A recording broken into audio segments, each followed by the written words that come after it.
Hello friends, welcome to our channel. Today we're going to take a look at another horrible case with you. The case of Shelby Erin Vaughn Holt. Shelby Erin Vaughn Holt was born on September 7, 2000, in Fort Wayne, Indiana, United States. She was the second of 5 children in her family, which included her mother, Shauna Hartman, father Toby Vaughn Holt, older sister Peyton Hartman, and younger siblings Davin Vaughn Holt and Isaac Vaughn Holt. Shelby graduated from Troy Center High School in 2018 and then spent 2 years trying different jobs, including working at a steakhouse, as she searched for her ideal career. She seems interested in pursuing a career in the therapeutic field, but has not yet made a final decision on her area of expertise. At 20 years old, Shelby was living life to the fullest. Her cheerful personality made her a beloved presence at social gatherings, and she loved to dance, sing, and spend time with friends. Besides, Shelby is active on Facebook, where she frequently shares photos of happy moments, many of which feature her young niece Camilla, who is the daughter of Peyton's sister. According to her mother, Shelby met Valerie Rose Hardick, a 22-year-old woman, on Facebook. Little is known about Valerie's life, but rumors suggest she had a difficult childhood, was involved with questionable people, and may have struggled with mental health issues. On June 20, 2021, at 6:48 p.m., Shelby called 911 and reported being injured. She stated that Valerie had shot her. Shortly after the call, police officers from the Fort Wayne Police Department arrived at Shelby's residence. Upon entering the house, they found Shelby severely injured, barely conscious, and she suffering from multiple gunshot wounds. A large pool of blood surrounded her. While one officer stayed with Shelby to provide assistance, the others searched the house to ensure no one else was injured and that the shooter was not still inside. While waiting for the ambulance local to arrive, the officers on the scene provided first aid to Shelby. A surgeon asked Shelby if she knew who had shot her, and she identified the perpetrator as Valerie. Emergency medical personnel soon took over Shelby's care, transporting her to a nearby hospital. She was in critical condition but remained conscious and alive. Shelby's family was notified of the incident, and the Fort Wayne Police Department began collecting evidence from her home. A key piece of evidence was discovered on a doorbell camera, which allowed authorities to identify a suspect after reviewing the footage. Police are appealing to the public for any information relating to the case. The following day, an unusual incident occurred in Ohio, about 50 kilometers away. Local police received calls about a suspicious woman lingering around a gas station convenience store around 10:30 in the morning. Eyewitnesses reported that the woman had been inside the store and around the gas pumps for about an hour, seemingly trying to see the credit card numbers of customers as they made their purchases. Police received a call from a man who reported encountering the woman at the convenience store. According to him, the woman had pointed a gun at his back. Following this report, police officers arrived at the gas station with caution, where they found the woman still present.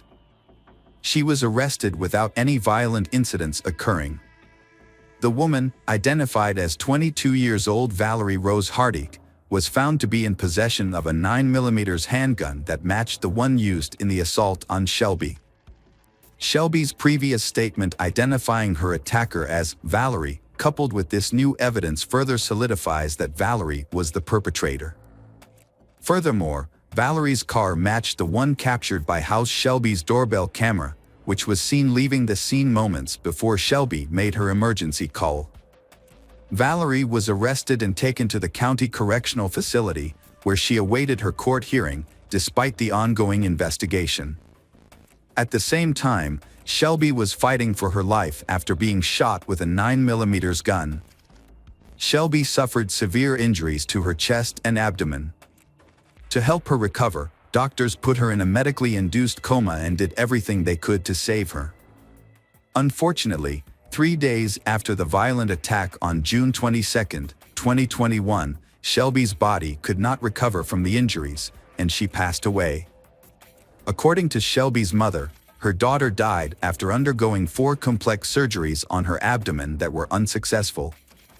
Shelby also received 20 blood transfusions, but her medical outlook was always poor. Even if she had survived, doctors believed that Shelby would have needed to have her legs amputated. Many questions remain about what motivated Valerie, a 22-year-old woman, to kill Shelby in such a brutal manner. Investigators suggested that jealousy was the motive. It was alleged that Shelby was in a relationship with a man to whom Valerie had strong feelings. Valerie was arrested and charged with 2 separate crimes: criminal assault and making aggravated threats. In the initial case, she was held in Ohio on $100,000 bail for allegedly threatening someone with a gun at a gas station. Later, she was transferred to Allen County to face murder charges in connection with the death of Shelby. A private funeral ceremony was held for Shelby on June 29, 2021, and her remains were cremated afterward. As the murder trial progressed, Valerie Rose Hardick entered a plea agreement in early 2022. She pleaded guilty to murdering Shelby, attributing her actions to mental illness. A sentencing hearing is then set for September 2022 in Allen County Superior Court. During the hearing, Valerie pleaded guilty but mentally ill, as agreed upon in the plea deal. Her defense attorney presented mitigating circumstances, including her difficult childhood, affected by the loss of his stepmother, abuse by his half-brother, and mental health problems. Prosecutors stressed that jealousy was the insignificant motive behind Valerie's decision to kill Shelby. They also highlighted Valerie's extensive criminal history, which had worsened over time. Notably, Valerie was on probation and part of an alternative program due to prior charges when she murdered Shelby. During the hearing, Valerie exhibited unpredictable behavior, appearing composed and aware at times, while at other moments she seemed anxious, distracted, and even smiled at Shelby's family. However, she answered the court's questions accurately. However, Valerie never expressed remorse or apologized to Shelby's family. Shelby's parents were extremely sad and desperate because of the loss of their beloved child. Shelby's father recalled that his daughter had a strong affection for symbols that represented peace. He stated that Valerie seemed to take pride in admitting to the murder, showing no remorse for her crime. He also questioned whether jealousy was the only reason for the killing, he believing there must be more to the story. He vowed to continue seeking answers about the tragedy. He also expressed concern for Valerie's children, who would undoubtedly suffer as a result of their mother's actions. Shelby's father shared that he had forgiven Valerie to find peace of mind, inspired by his faith in God. He was confident that Shelby was with God and expressed his deep love for her. Shelby's mother, Shauna, remembers her daughter as a kind and thoughtful person who always went out of her way to help friends, no matter the distance. Shauna is haunted by memories of her dead daughter and struggles with guilt and helplessness for not being able to keep her safe. Shauna acknowledged Shelby's bravery in naming her attacker twice and continuing to fight for her life after the assault. Shauna described Shelby's severe injuries, including a racing heart that her body couldn't sustain. Despite incurring nearly $500,000 in medical expenses, Shauna didn't seek compensation, as these were waived upon Shelby's death. The funeral expenses were around $115,000, but Shauna didn't want any money from Valerie. Shelby's mother, Shauna, fought back tears as she shared that all she had left were memories of her daughter. She expressed a wish to trade places with her child, revealing that the pain of her loss was so overwhelming on some days that she couldn't even get out of bed. The court had heard from the lawyers and Shelby's family, and now it was waiting for the judge's decision. Under Indiana law, the possible sentence ranged from 45 to 65 years, with an average of 55 years. Valerie's defense team asked for the minimum sentence, pointing out various factors that they believed should be taken into consideration. In contrast, the prosecution argued for the maximum sentence. Before making his decision, the judge stated that it was clear the murder was planned and that Valerie knew exactly what she was doing when she committed the crime, as evidenced by her attempt to flee to Ohio. The judge acknowledged that Valerie had faced significant difficulty in her life, including inadequate education, personal trauma, and mental health issues. Despite having a traumatic past, it was not accepted as a justification for her behavior. As a result, the judge sentenced Valerie to the maximum 65-year prison term. The judge also ordered the destruction of the murder weapon. Valerie is currently serving her sentence at the Indiana Women's Prison, with the earliest possible release date being June 18, 2087, when she will be 72 years old, according to the American Correctional System's records. Welcome back, mystery lovers. Today's case is going to keep you on the edge of your seat. The case of Summer Baldwin. Summer Baldwin is a young girl born in 1976 in Washington. She is known for her friendly, kind and open personality. A good student with many friends, Summer dreams of becoming an actress after graduating from high school. However, that dream did not come true. After enrolling in community college, Summer had difficulty in studying at university. At the invitation of her friends, she decided to move to Lubbock, Texas, to change her life and seek new opportunities. Summer's life began to decline. She gradually became addicted to alcohol and illegal drugs without seeking help from her family. Her addiction got worse over time, leading to her losing her job and associating with people with criminal records. Her dream of becoming an actress was shattered. She eventually had to work as a prostitute to support herself. Meanwhile, Summer's parents, unaware of their daughter's problems and believing she was living a successful life, were devastated when they received news of her tragic death in September 2005. There is little information about Summer's friends or where she frequented. However, there is one important piece of information to note. Just a few months before her death, Summer was a key witness in a major federal counterfeiting case. This suggests that her murder may have been gang-related and possibly premeditated. This attracted the attention of the Federal Bureau of Investigation, FBI, which placed the investigation under close scrutiny. The police began their investigation and summoned the first suspects. The police first summoned Rebecca, Summer Baldwin's best friend, for questioning. Rebecca shed some light on Summer's work and revealed some information about Summer's boyfriends. One of them was aggressive when he tried to hold her hand, and kept following her even after they broke up, so that man became the main suspect in the case. However, the police arrested this man and brought him to the police station. But he completely denied his involvement in the case. He seemed genuinely surprised and saddened by the news of Summer's death. Moreover, he had a solid alibi for the night before the tragedy. He had been involved in a bar fight because he was drunk and had to spend the night in a cell with another prisoner. Therefore, the police had to release him. Marguerite, another friend of Summer's, provided vital information to the investigation. She met Summer the night before the murder and they had a conversation. They met on September 11th in the parking lot of a convenience store. A red van pulled up to the store, and a young man of Latino appearance got out of the van and entered the store. At that point, Summer got out of the passenger seat and greeted Marguerite. She told Marguerite that the man was a customer of hers, and that it was the second time she had seen him recently. After the man exited the store, he got into the driver's seat, and Summer got back into the van. Marguerite did not remember which direction the van went, nor where the couple was headed for their date. She also said she had never seen the man before and assumed he was not local. The man had very short hair, like a soldier, but Marguerite couldn't see him clearly because it was dark.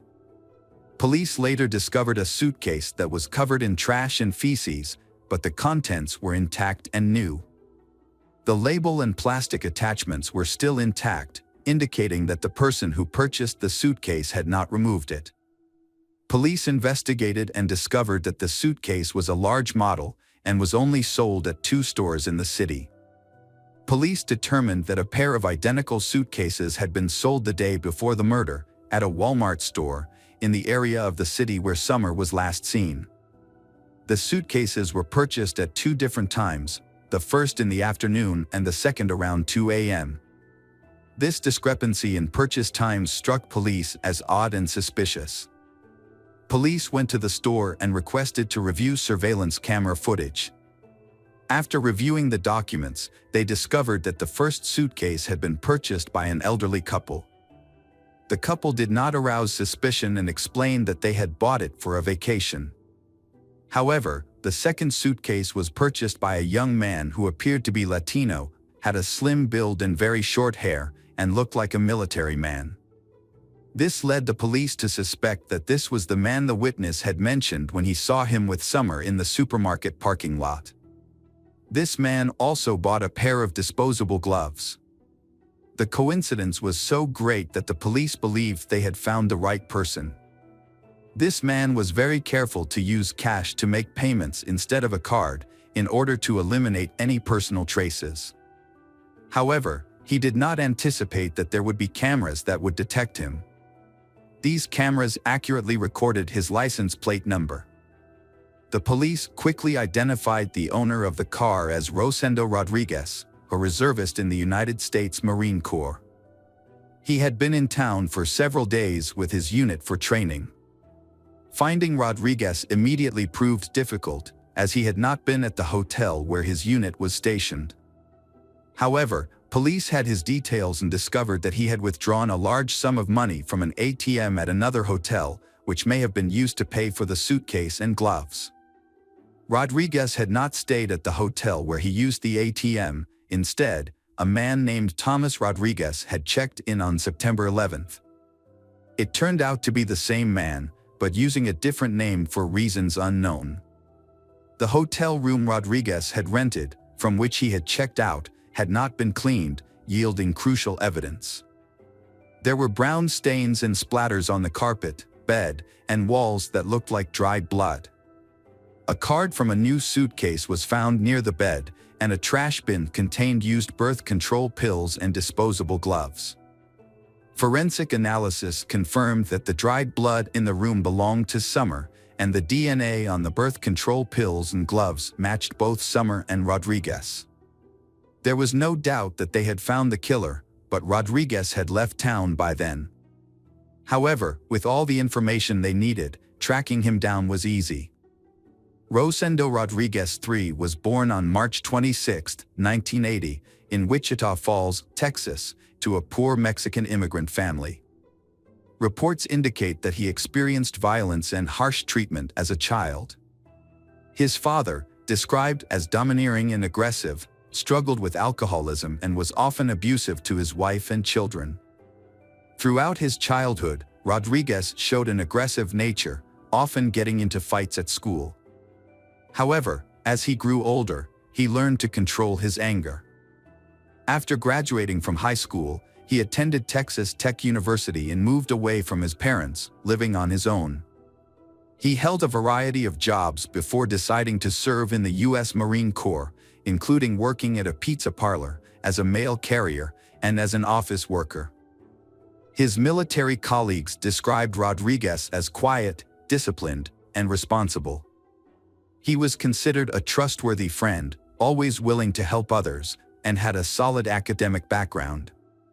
He was also attractive, which made him attractive to women. Rodriguez was arrested on September 15 at his home in San Antonio. When police arrived, he remained calm and appeared unaware of the seriousness of the situation. During the search, a striped shirt and shorts were found, matching the outfit he was wearing when he purchased the suitcase, which was captured on surveillance video. His laptop and cell phone were also confiscated. During the first weeks, Rodriguez remained silent and denied any involvement in the murder of Summer Baldwin. However, the evidence against him was overwhelming, so, on the advice of his lawyer, he began to tell his version of the story, which differed greatly from the scenario set up by forensic experts.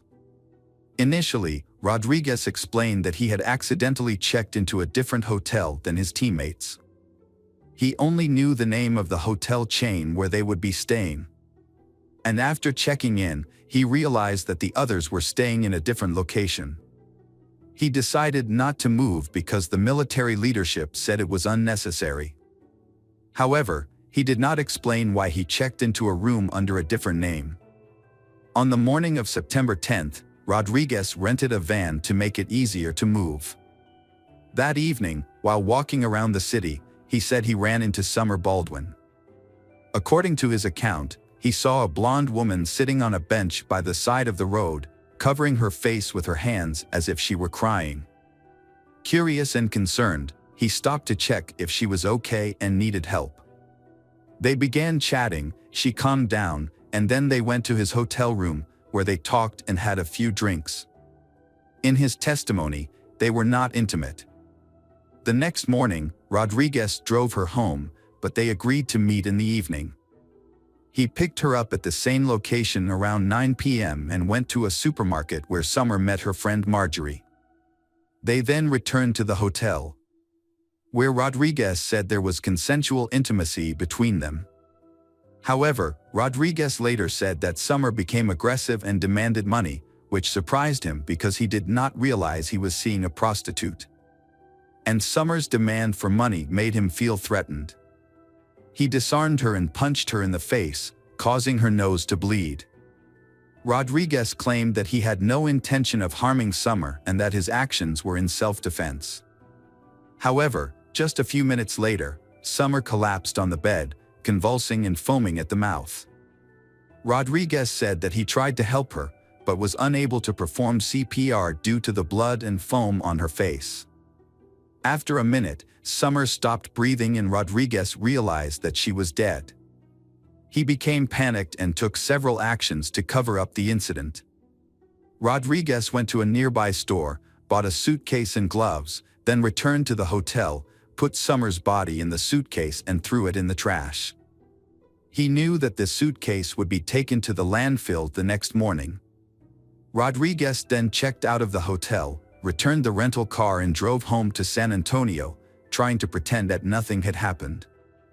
However, investigators found several inconsistencies in Rodriguez's testimony that suggested he had lied. One of the key pieces of evidence was the testimony of Marjorie, who met Summer in the parking lot on the night of the murder. Marjorie claimed that Summer made it clear to her that the man was her client, with whom they had previously had a paid encounter. Rodriguez claimed that everything between them was consensual, but evidence on Summer's body suggested that she had been taken advantage of. It is possible that their first night together was consensual, which is why Summer agreed to meet Rodriguez again. However, Rodriguez's testimony that he only hit Summer once in the face to calm her down does not appear to be true. The autopsy revealed approximately 30 new bruises on Summer's head and body on the night of the murder, along with several stab wounds. This suggests that Rodriguez used violence against Summer.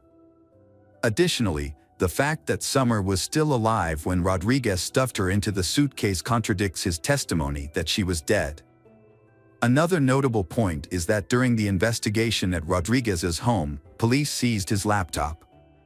When they reviewed his search history, they discovered that Rodriguez had been actively searching for information about Summer, whether the police were looking for her, and whether her body had been found in a dumpster. It is worth noting that Rodriguez also frequently searched for information about Joanna Catherine Rogers, a 16-year-old girl from Lubbock who had gone missing a year and a half earlier. When authorities offered Rodriguez a plea deal in exchange for information about Joanna's fate, he reluctantly accepted and told his story. He said he met Joanna, a high school student in Lubbock, in late April 2004. After several meetings, they went to his hotel room on May 4th. An argument over money ensued, along with threats of a rape lawsuit. Meanwhile, Rodriguez gagged Joanna to keep her quiet, but this action inadvertently caused her death. He then put the body in his suitcase and threw it in the trash to dispose of it. Rodriguez initially confessed to these actions but later recanted, claiming he was coerced.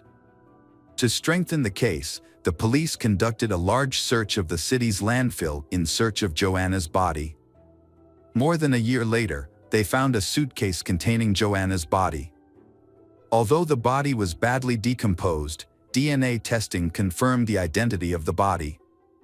The evidence gathered allowed the authorities to charge Rodriguez as a serial killer with heinous crimes and a consistent modus operandi. The trial, sentencing, and execution followed.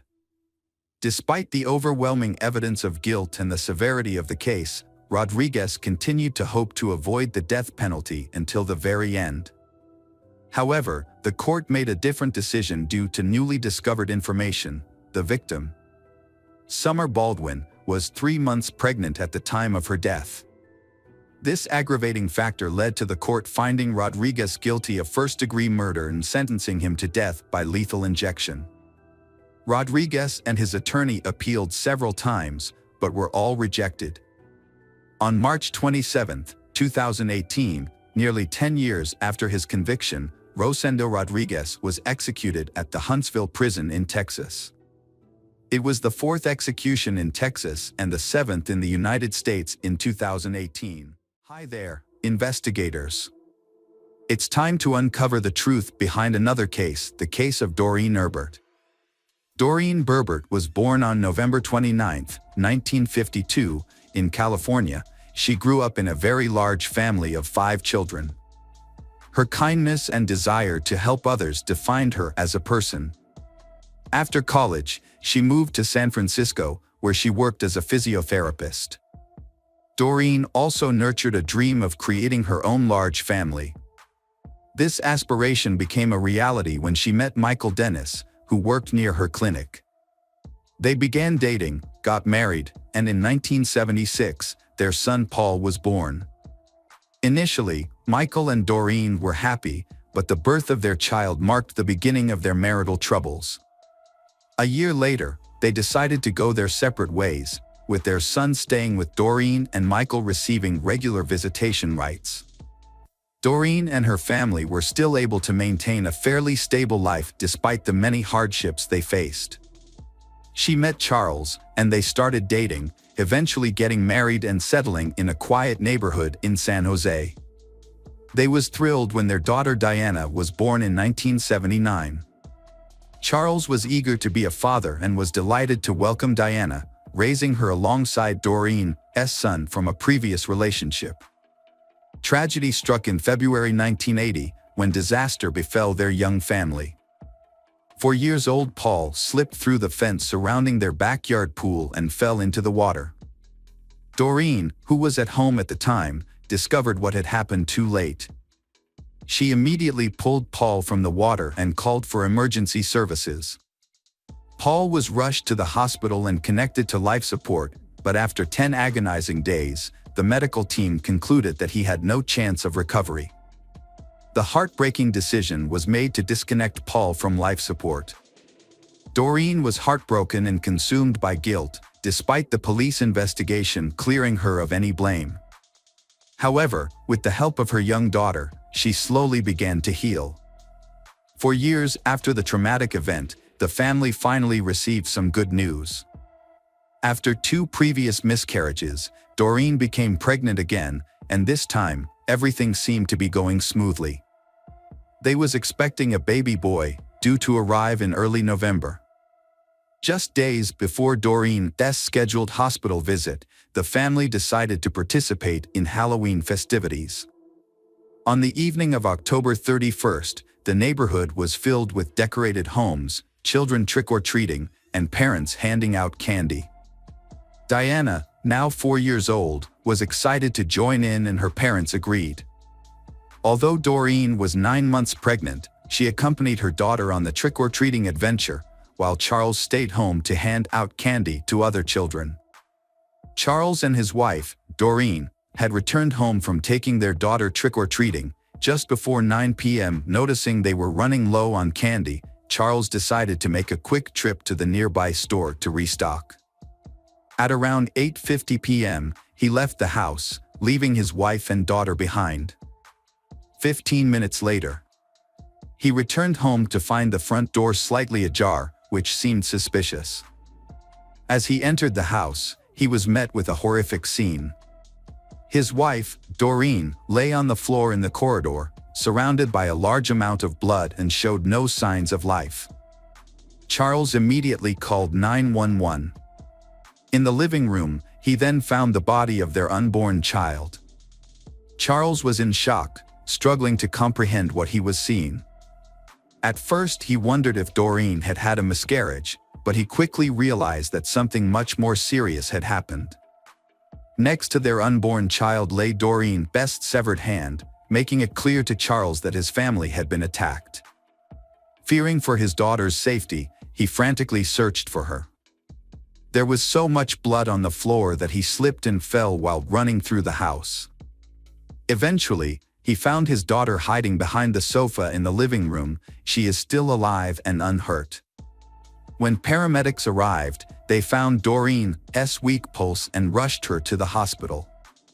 Tragically, Doreen did not survive and was pronounced dead in the ambulance. Her unborn child also did not survive. The attacker had inflicted severe injuries on the baby after removing it from Doreen's womb. A post-mortem examination revealed that Doreen had been stabbed multiple times with a long, sharp object, possibly a sword or machete.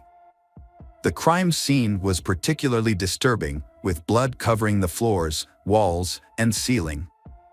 Police officers at the scene were deeply affected by what they witnessed. Despite a thorough search of the house, no signs of the perpetrator or any evidence were found. However, investigators did discover bloody footprints leading from the house to the middle of the road, suggesting that the killer may have escaped in a vehicle.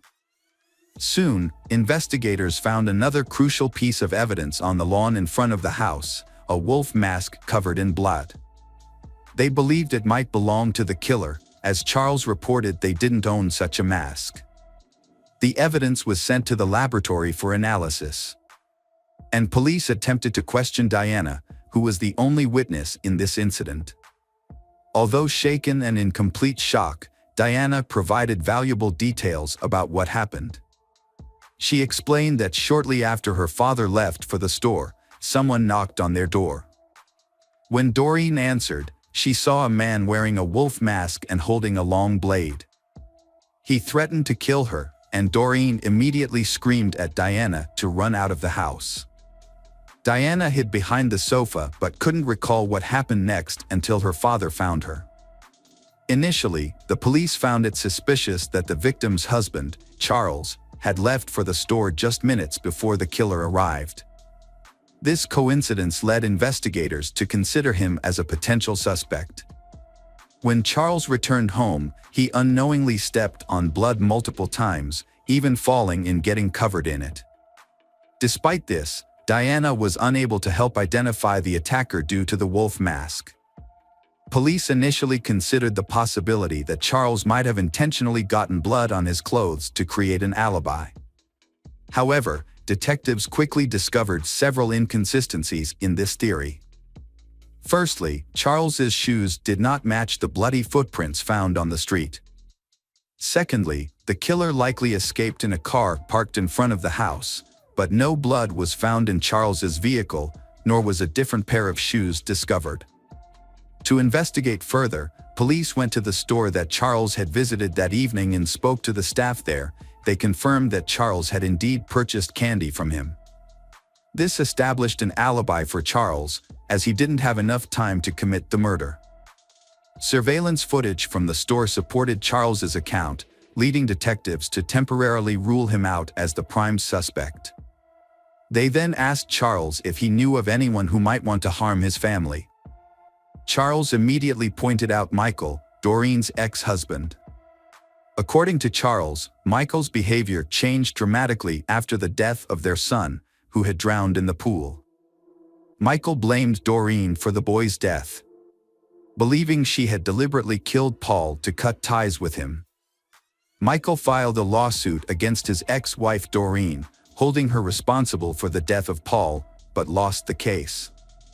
Their marriage had been troubled even before their divorce. After the birth of their son, Michael's behavior became increasingly erratic, often withdrawing into depression and distancing himself from his family. Doreen suspected that Michael's childhood traumas were to blame. As a child, Michael had hearing problems and wore a bulky hearing aid, which earned him constant teasing from his peers. This led to him growing up as an introvert with few friends and a fear of interacting with women. Although his relationship with Doreen seemed to have helped him overcome these issues, they eventually resurfaced and contributed to their decision to divorce. When Doreen married Charles, Michael began to resent her, particularly for the fact that another man was raising his son. These feelings became even worse after Paul's death, made Michael hate his ex-wife even more. Michael has also been unemployed for a long time, which had a significant impact on him. After considering this information, the detectives decided to visit Michael's house to speak with him. Although Charles's statement alone was not enough to make Michael the main suspect, the fact that Michael lived only 2 miles from Doreen's house prompted the detectives to pay him a visit immediately. The officers arrived at Michael's home around midnight and noticed a pickup truck parked near the garage. When police shined their flashlights on Michael's car, they saw blood on the steering wheel and keys. They knocked on the door, but no one answered.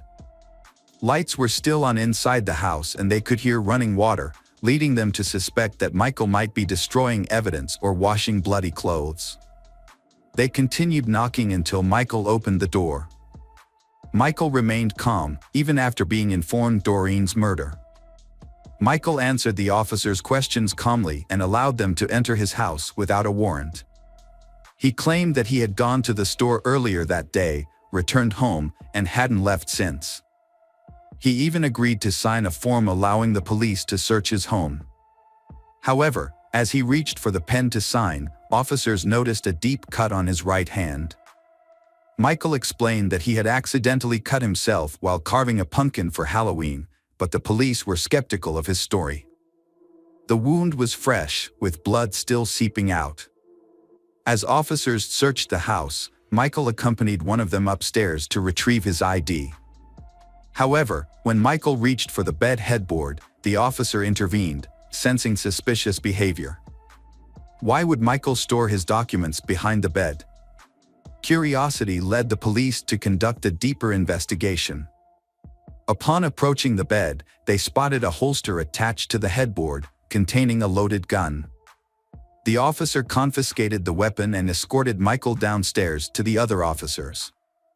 Meanwhile, the officers discovered a trail of blood droplets leading from the house to the garage. And they found a washing machine and a pile of clothes with bloodstains. This evidence is enough to arrest Michael. A thorough search of the house by detectives and forensic experts followed, seeking evidence that might link Michael to the murder. Although the blood analysis would take a few days, the police made some disturbing discoveries. They found an empty box for an 18-inch machete. Medical experts confirmed that the wounds from this knife matched the actual wounds found on Doreen's body. During the investigation, police found 2 makeshift coffins in Michael's house, leading them to believe that he was planning to harm his ex-wife, Doreen, and her husband. The presence of medical body bags at his home was also suspicious. As detectives pieced together the evidence, they went to a judge to request a warrant for Michael's arrest. However, due to a lack of concrete evidence, they were initially only able to hold him for a limited time. When the judge refused to issue an arrest warrant, citing insufficient circumstantial evidence to convict Michael, he was released from prison. But detectives eventually got vital information from the autopsy results. Experts discovered that the crime scene had blood from 2 individuals. One blood type was identified as Doreen's, and the other was Michael's. This evidence suggested that Michael had likely injured himself while attacking Doreen. With this new evidence, the judge quickly issued a warrant for Michael's arrest, charged him with the murder of Doreen and her unborn child. In addition, detectives discovered that Michael owned a wolf mask identical to the one found near Doreen's house the previous Halloween. Further inquiry revealed that Michael had worn the mask to a party, and a photograph of him wearing it was even obtained by police. To validate this, detectives searched Michael's home and found the same clothing he wore in the photo. To search for new clues to the case, the police interviewed Doreen's neighbors about the incidents that happened that night. Several children who were trick-or-treating reported seeing a man wearing a wolf mask standing across from Doreen's house, eyeing it intensely. This sighting occurred around 7 p.m., a full 2 hours before the murder. Michael's trial commenced in July 1988, 4 years after the crime. He initially pleaded guilty but later changed his plea to not guilty by reason of insanity. A psychologist evaluated Michael and diagnosed him with severe mental health issues. Michael claimed that the horror of Halloween was too much to bear, as the sight of children trick-or-treating reminded him of his own loss and triggered a mental breakdown.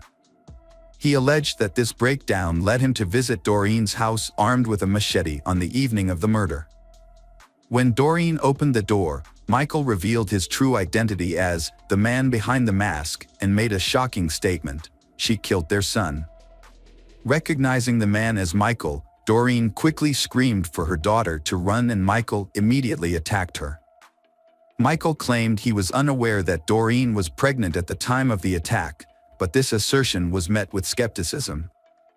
Doreen was visibly pregnant, standing at 4 feet 1 inches tall, and her friends found it hard to believe that Michael wouldn't have noticed, especially given her prominent belly.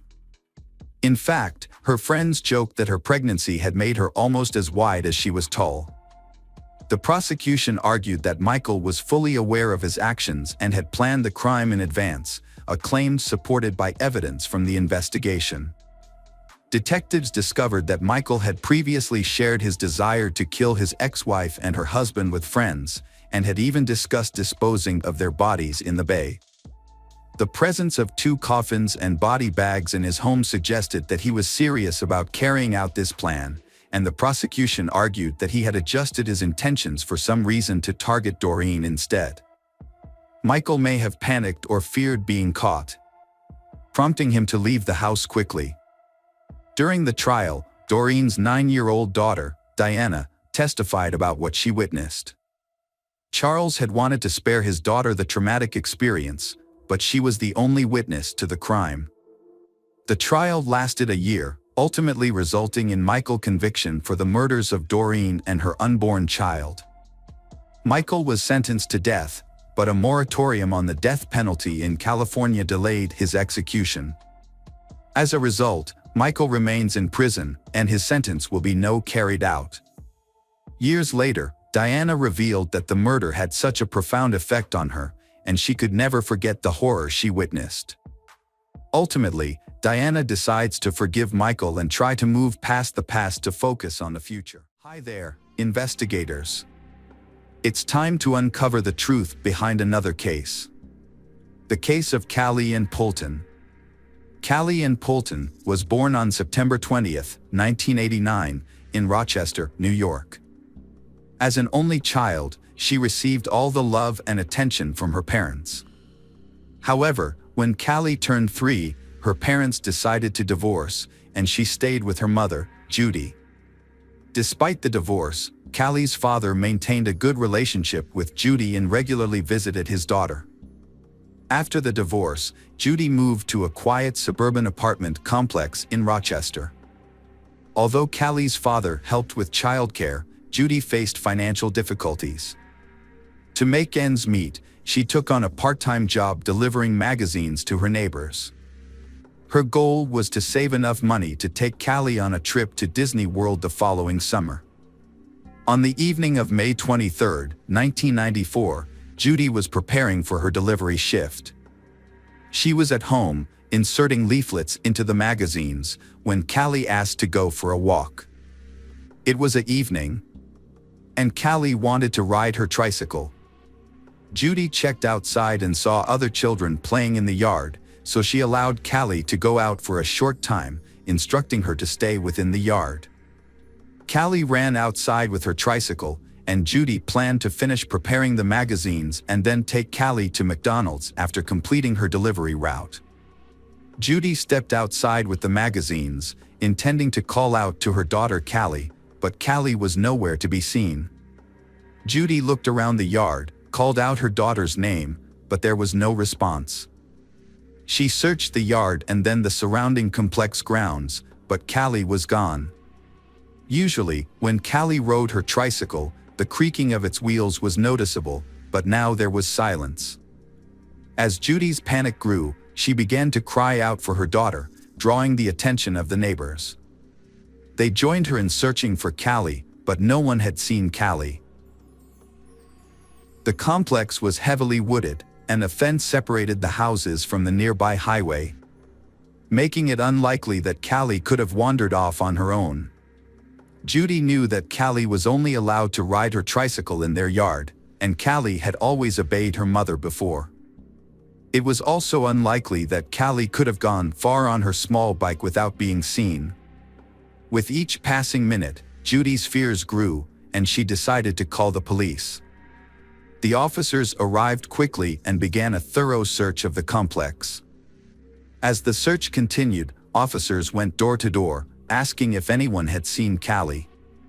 Police suspected that Callie was still in the complex, and they believed the suspect was likely a resident of the complex. It would have been difficult for an outsider to get inside, kidnap Callie, and drive away without being noticed. To assist in the search, residents of the 300-apartment complex voluntarily allowed police to enter their homes. In case there was no one in the house, the complex manager used the spare key to search. Unfortunately, searching each apartment yielded no results. Callie and her bike were not found. After an all-night search, the case was reclassified as a kidnapping at around 4 a.m. A specialist unit took over the case and detectives questioned Judy about possible enemies. They asked Judy if Callie's father was involved, but Judy ruled this out and said he had no motive. Detectives also asked if Judy had noticed anyone suspicious among the residents. She mentioned Mark, a 22-year-old man who had just moved in with his wife and young son. Judy noticed Mark's behavior was unusual. Judy and Mark spoke briefly a few times, and during one conversation, Mark commented that Callie was beautiful. Although Judy had heard similar comments from others, Mark's tone made her uncomfortable. What really caught her attention, however, was when Mark added that he had spied on all the little girls in the complex and that Callie was the most beautiful. Judy became increasingly wary of Mark after their conversations, and she made an effort to limit her interactions with him, even though they still occasionally crossed paths in the yard. One conversation in particular raised her suspicions. Mark asked Judy if Callie would tell Judy if someone tried to touch her. Judy found this question alarming and quickly ended the conversation. As a result, she no longer allowed Callie to play with Mark's son, even when she was present. During her conversation with detectives, Judy recalled a detail that had previously seemed insignificant. When she was searching for Callie, she had asked Mark if he had seen Callie, and he claimed he did. Judy also noticed that Mark's sneakers were missing their laces, but at the time, she was too worried about Callie to think much of it. The detectives brought Mark in for questioning, and he denied any involvement in Callie's disappearance. He even agreed to take a polygraph test, which he passed. However, Judy's own account provided Mark with an alibi, as she had seen him on the playground with his son at the time she was searching for Callie. The police also searched Mark's apartment but found no sign of Callie or her bicycle. As a result, Mark was no longer considered a suspect, and the investigation continued without any leads. The police investigation into Callie's disappearance began by questioning her mother, Judy, as a standard procedure. Judy cooperated fully, answering all their questions, but she found it distressing that the police were focusing so much on her when they had no other leads. As the search for Callie continued, the case received widespread attention, with news reports, billboards, and flyers throughout the city. The police received over 1,000 of tips, but unfortunately, each one led to a dead end, and the case remained unsolved for months. Despite the lack of progress, Judy remained hopeful that her daughter would be found alive. She quit her job to devote all her time to the search, printing and posting flyers, contacting media outlets, and working tirelessly to keep the case in the public eye. With the help of some compassionate supporters, she was able to raise $100,000 as a reward for any useful information. Judy's efforts led to national television coverage, including appearances on The Oprah Winfrey Show and a popular TV show about unsolved crimes. Judy also partnered with local businesses to distribute flyers in their offices, establishments, and on commercial vehicles. She even convinced 2 airlines to include the flyers in ticket envelopes. Although these efforts generated new leads, the police were unable to make any significant progress in solving the case.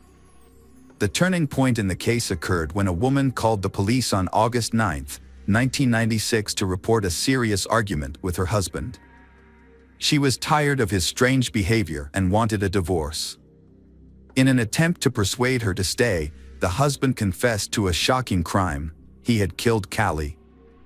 The woman was stunned and immediately called 911 and revealed her husband's identity to the police.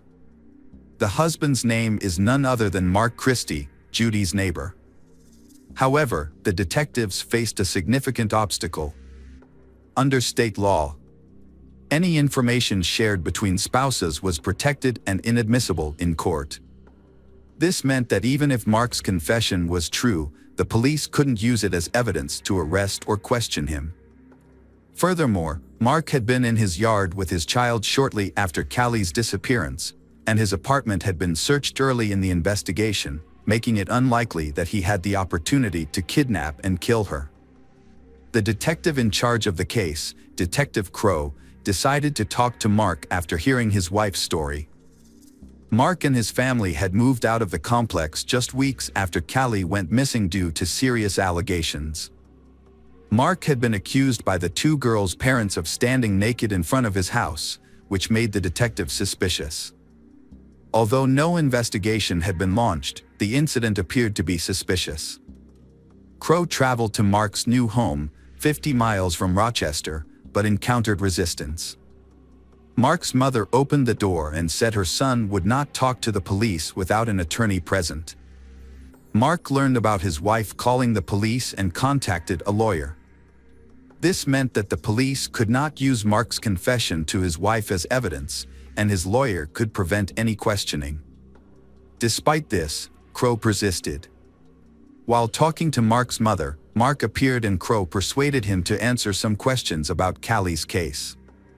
Crow suggested they discuss the matter over coffee at a nearby restaurant. Mark agreed to Crow's surprise, but only on the condition that Crow would then take him to see his lawyer. Crow and Mark stopped at a nearby Italian restaurant. Crow tried to engage in the conversation normally, avoiding any pressure or tense questions. This approach seemed to work as Mark began to open up more while they waited for their food. Mark expressed deep remorse for his actions towards Callie and explained that her image had haunted him for the past 2 years, constantly appearing on news reports and flyers. Crow tried not to scare Mark. Crow had spoken to Mark before in the early stages of the investigation. But this new conversation felt different. Crow believed that Mark was feeling proud of having avoided capture, so Crow decided to appeal to Mark's ego. Crow told Mark that Mark was actually smarter than the entire investigation team, and Mark responded by saying that he didn't want to sound boastful, but his method of handling the bike was actually very smart. Mark offered to share details about how he got rid of the bike, but only on the condition that Mark wouldn't discuss anything else. Crow maintained a friendly and non-threatening tone, reassuring Mark that he was in control of the conversation and could share as much or as little as he wanted.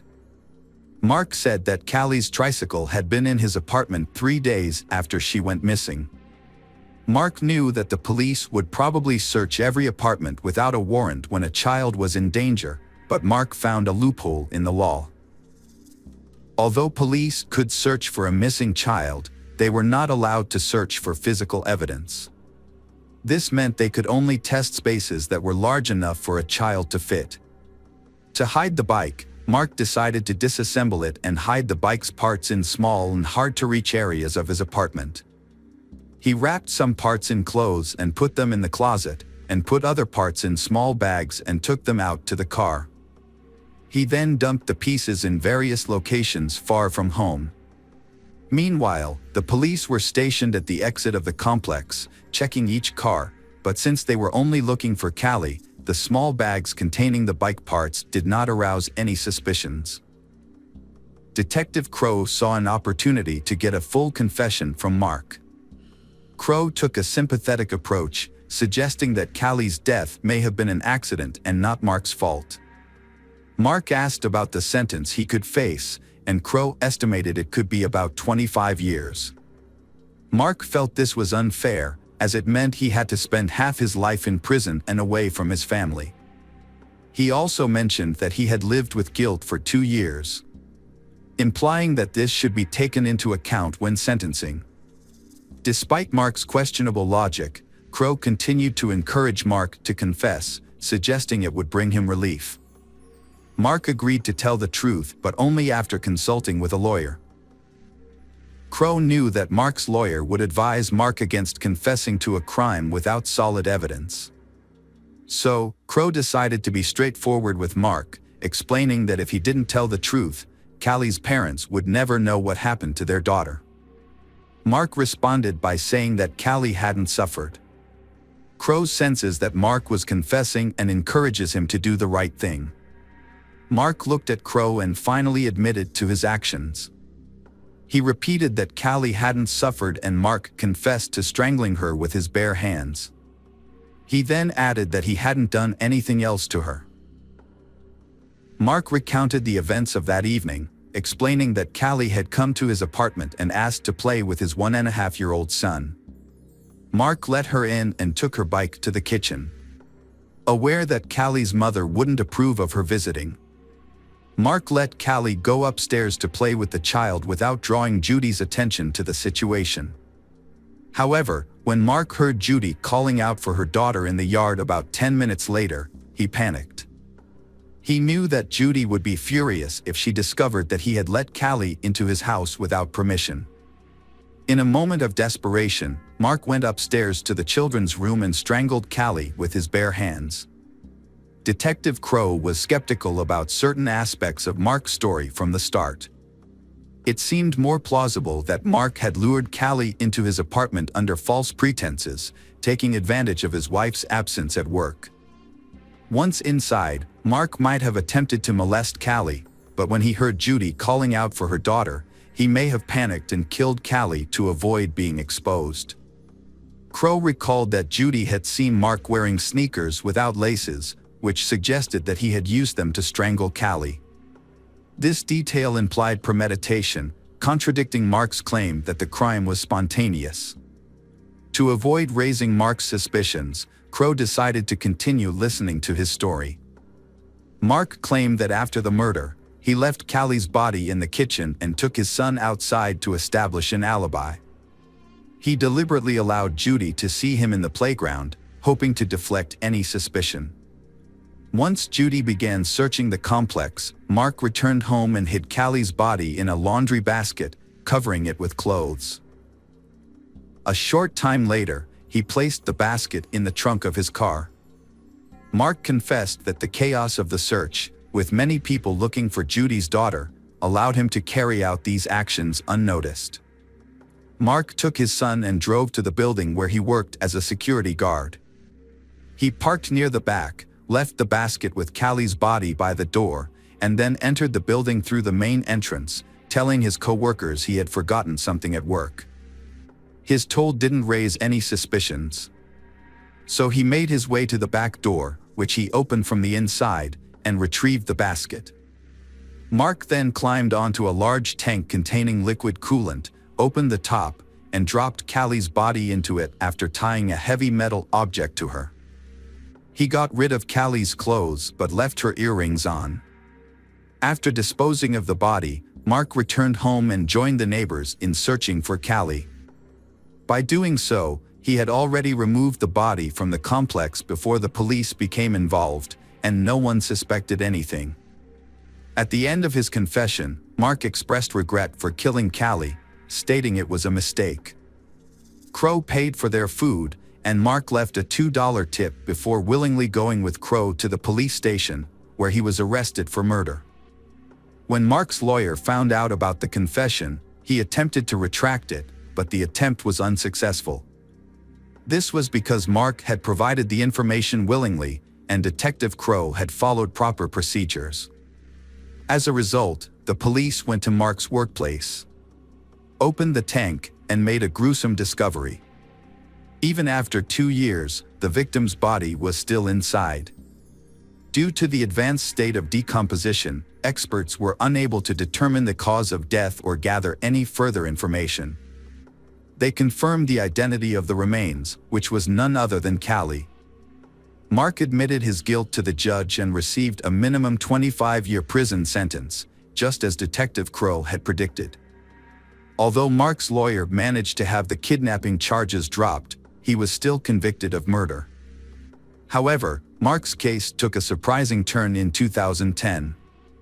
The police reopened a 1988 case involving the brutal murder of 74-year-old Viola Manville, who was killed while walking in a Rochester suburb. At the time, Mark was just 16 years old and was considered a suspect, but he passed a polygraph test, showing no signs of deception. As a result, another man, Frank Sterling, was arrested and eventually confessed to the crime after a lengthy overnight interrogation. Years later, Frank tried to appeal his sentence, claiming that the police had coerced his confession and that he was disoriented by the end of the interrogation. However, his appeals were unsuccessful until 2010, when the case was reopened and new evidence was sent to the lab. DNA analysis revealed the suspect's DNA matched not Frank's, but Mark Christie's. Mark, 39 at the time, admitted to murdering Viola in 2011 and received an additional 28 years in prison. Despite his confession, he showed no remorse and never revealed his motives for the crime. Meanwhile, Frank was finally released from prison after 19 years of wrongful imprisonment. He went on to sue the authorities and was awarded nearly $10 million in 2014. However, his life was cut short when he died of a heart attack in 2017 at the age of 54. Mark is currently serving his sentence in prison, but he may be eligible for parole in the near future. It's unclear whether he will be released, and his case serves as a reminder of the importance of thorough investigations. If the investigators had not mistakenly focused on Frank and coerced a false confession, Mark might have been caught earlier and possibly prevented from committing another crime, the murder of Callie. Hello, crime enthusiasts. Are you ready for another chilling investigation? The case of Kirsten Hatfield. Kirsten Hatfield was born on February 12, 1989, in Midwest City, Oklahoma. Kirsten's father left the family soon after her birth, and her mother, Shannon, moved back in with grandparents. When Kirsten was 2 years old, they moved to their own home. Later, Shannon remarried, but the marriage was short-lived, leaving Shannon to care for her 2 young daughters alone. Kirsten, being the older sibling, took on a lot of responsibility, helping her mother care for her younger sister, Faith. Kirsten and Faith shared a bedroom, while their mother slept in the adjacent room. On May 13, 1997, Shannon put her daughters to bed as usual. Kirsten was 8 years old, and Faith was 3. However, Faith had already fallen asleep, so Shannon only said goodnight to Kirsten and left the door to their room slightly open, as she always did, in case Kirsten or Faith needed her. At around 3 a.m., Shannon was awoken by a noise coming from the girls' room. Thinking one of her daughters was awake, Shannon got out of bed to check on them. As she approached the door, the noise stopped. Assuming her daughters had gone back to sleep, Shannon was about to return to her room when she noticed that the door to their room was now completely closed.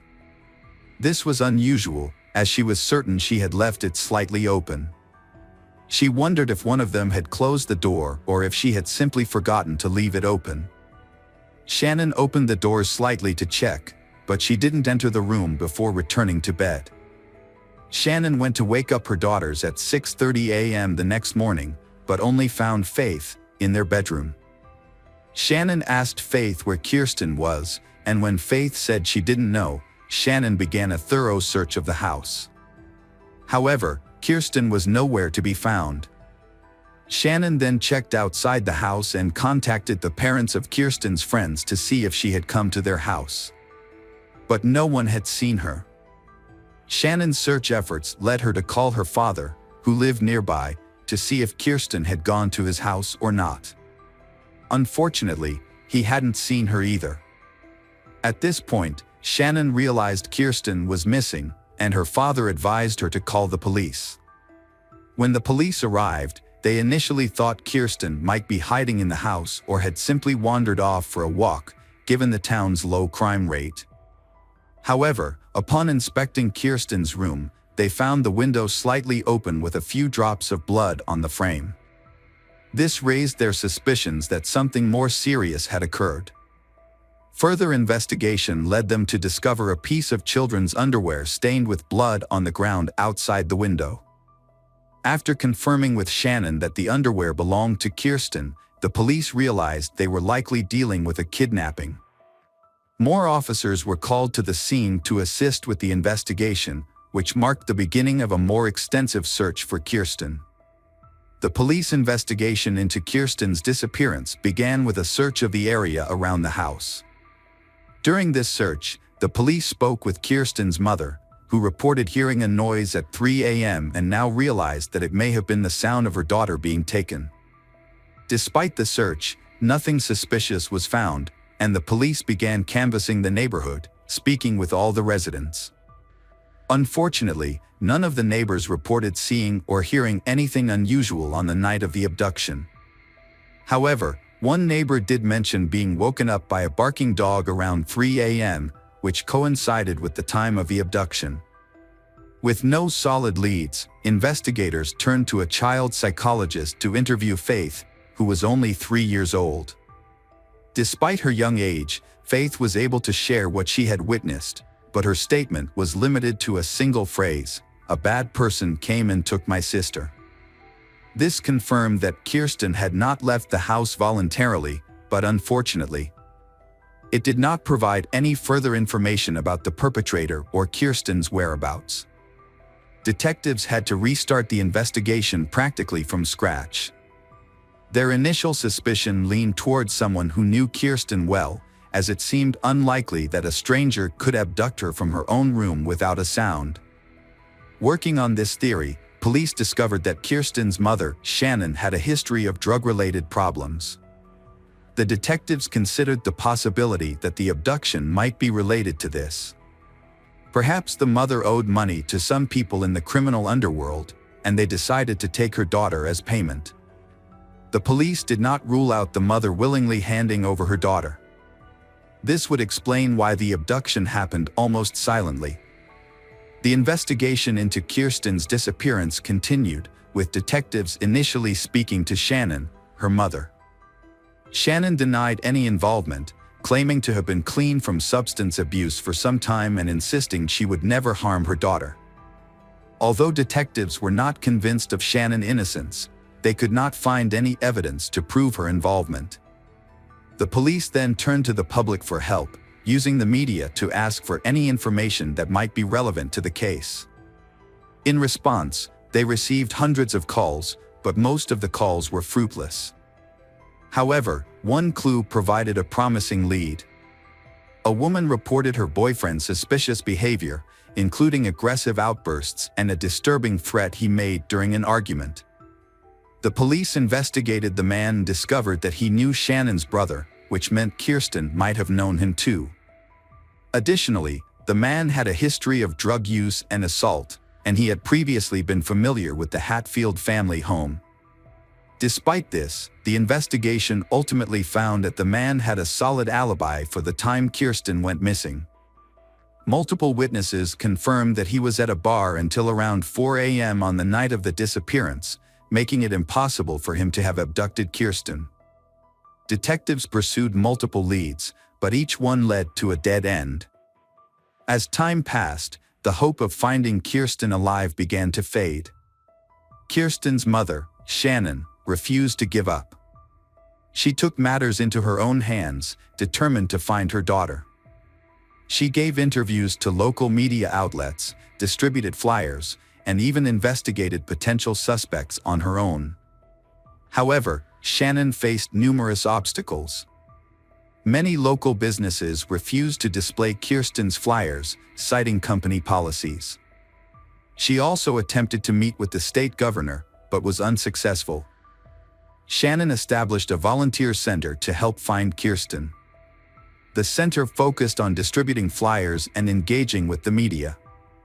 However, Shannon encountered new challenges. Some volunteers stole money, lied about their work, and used the media to gain attention for themselves. Despite these setbacks, Shannon persevered in her search for the truth. After years of effort, Shannon realized that her approach was not yielding results. She enrolled in college, earned a degree in criminology, and became a parole officer. Shannon's goal was not only to find her daughter's kidnapper but also to protect others from potentially dangerous criminals who might be released from prison. Shannon suspected Kirsten's kidnapper had a history of violent crimes. To pursue this lead, she researched people with violent pasts in her area but found no connection to Kirsten's disappearance. Despite her efforts, she eventually had to accept that Kirsten might have passed away and might not return. Still, Shannon continued to search for answers. Periodically, police reopened the case to investigate new leads, working with the FBI to create an updated sketch of Kirsten's possible appearance. In 2014, there was a breakthrough in the Kirsten case. A woman contacted the police and shared a shocking discovery she had made while sorting through her late mother's belongings. Among her mother's possessions was a diary detailing the woman's father's confession, claiming he had killed Kirsten Hatfield. The diary was extremely detailed, and detectives were convinced of its accuracy. According to the diary, the man had kidnapped Kirsten from her bedroom, took her to a house he owned in a nearby town, and murdered her after horribly torturing her. The description of the crime process spanned many pages, leaving even veteran investigators confused. The diary also revealed that the crime had been recorded on a videotape. Investigators immediately questioned the woman's father. However, his reaction was surprising. While he denied any involvement in the Kirsten case, he asserted that he had known who was responsible for Kirsten's death, saying the murder had occurred at his ex-girlfriend's house. The police were confused and asked for the house address. They quickly received a warrant and sent a team to thoroughly search this house. The forensic investigation began with a crucial step: the use of luminol, a substance that glows when exposed to very small amounts of blood. When the forensic team applied luminol to the scene, they were surprised by the results. An expert later described the house as lit up like a Christmas tree due to the numerous bloodstains. The bloodstains matched the details of the murder described in the diary, leading the team to believe they had finally found concrete evidence. To investigate further, police removed the floorboards, cut out sections of wallpaper, and sent these items to a laboratory for analysis. They also organized an excavation team in the hope of finding the victim's body.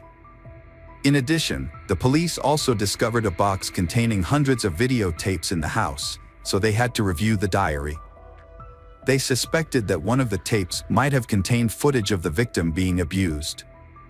Detectives meticulously reviewed each tape, but after hours of analysis, none of the tapes were related to the murder. Excavations also proved fruitless, with no remains or evidence found in the soil. However, just when the investigation seemed to have been gaining momentum, the police encountered an unexpected and shocking episode. Experts who analyzed the bloodstains in the house concluded that the bloodstains had actually belonged to an animal, not a human.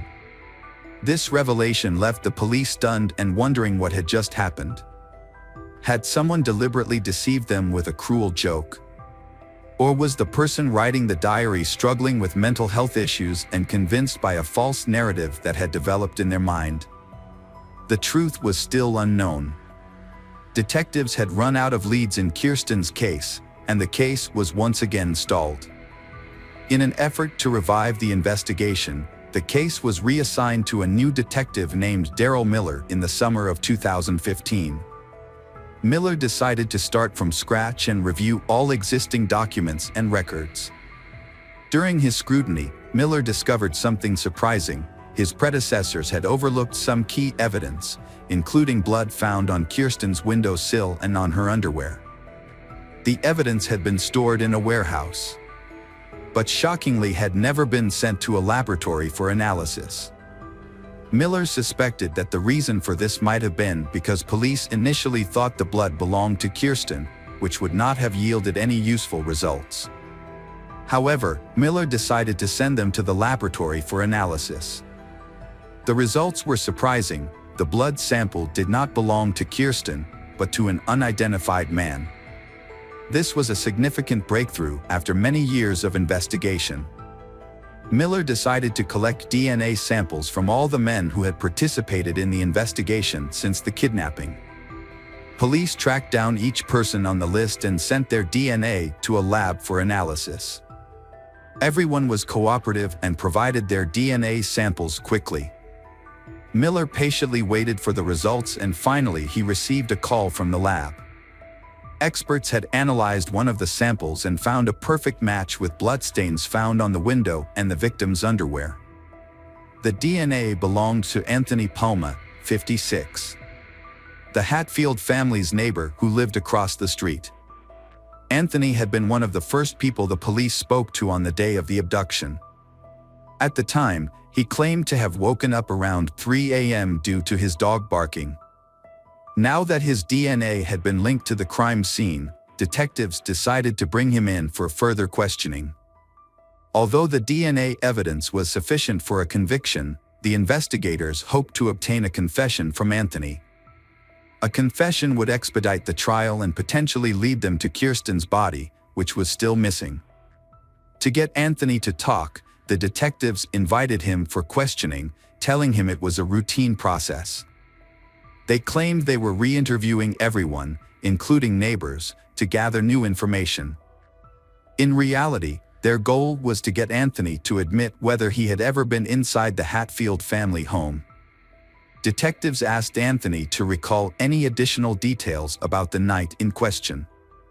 He retold the same story he had shared 18 years earlier. But this time he added a new detail. He claimed to have seen a white car parked outside Kirsten's house, although he didn't think much of it at the time. The police then asked Anthony about his relationship with Kirsten and her family.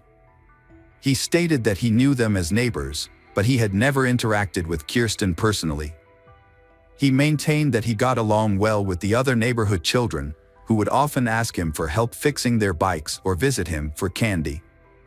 This conversation became a critical point in the investigation, as the police had discovered Anthony's blood on the windowsill of Kirsten's bedroom. When they asked if he had ever entered the house, Anthony claimed he had not. This statement raised suspicions, as the presence of his blood suggested otherwise. The detectives faced a challenge. Anthony's blood was fresh, suggesting it had been left recently, but he had had a visitor to the house when it belonged to a friend.